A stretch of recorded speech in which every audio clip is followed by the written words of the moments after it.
Commençons par dire ce qui est. Par votre nombre, ce soir, les gilets jaunes que je vois, un message est adressé au pays. On a dit souvent que la vieille et grande cause qui a été la nôtre génération après génération, sous des noms divers, de l'aspiration au socialisme, à la République, à la laïcité, à l'égalité par-dessus tout. Cette grande cause qui a porté des noms différents, qui a été portée par des organisations différentes. Dans ce moment étrange de l'histoire qui a entouré, qui a suivi la chute de l'Union soviétique et la dilution de la grande force socialiste dans le libéralisme, ils ont cru, ils ont espéré, ils ont travaillé à faire que nous soyons disparus, que nous n'existions plus, que nos forces soient devenues incapables de se rassembler pour, devant le défi qui venait imprévu, inconnu, jamais vu dans cette proportion, que nous soyons incapables d'y faire face. Et reconnaissons les choses. Dans combien de pays nous avons disparu, en effet? Où sommes-nous en Italie aujourd'hui, là où se trouvait le plus puissant parti communiste d'Europe occidentale?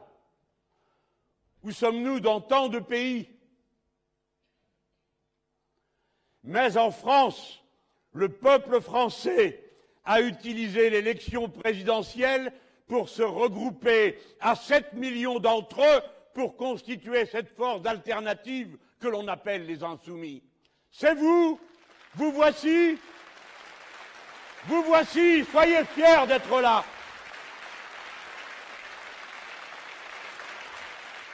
J'ai su alors, parce que j'ai vécu, et que je ne suis pas de la génération des deux qui ont parlé avant moi, des trois qui ont parlé avant moi. J'ai su qu'une responsabilité particulière nous était donnée, qu'il nous fallait être à la hauteur de cette responsabilité, c'est-à-dire, non pas comme d'autres, s'abîmer dans les querelles de personnes, s'évanouir dans les propositions mal calibrées, impensées, contradictoires l'une avec l'autre.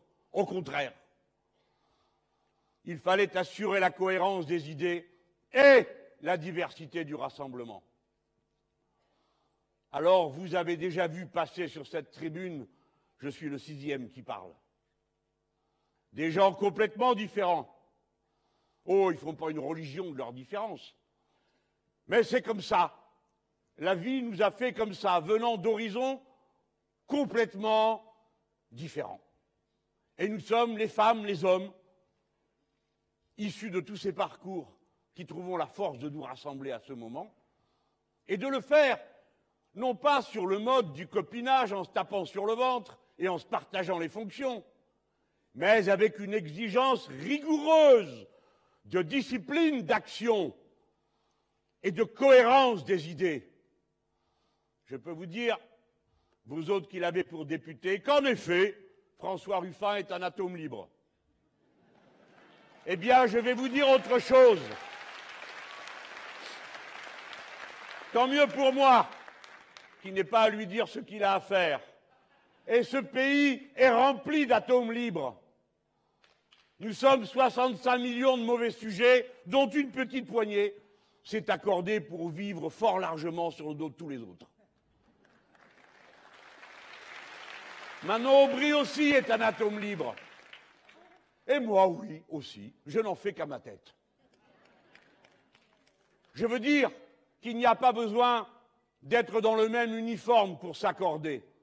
Mais il faut avoir l'exigence intellectuelle, humaine et morale de savoir se rassembler non sur des personnes, mais sur des idées précises que l'on peut étudier et auxquelles on peut donner sa confiance. Nous sommes tous les adeptes du programme L'avenir en commun et non de telle ou telle personne.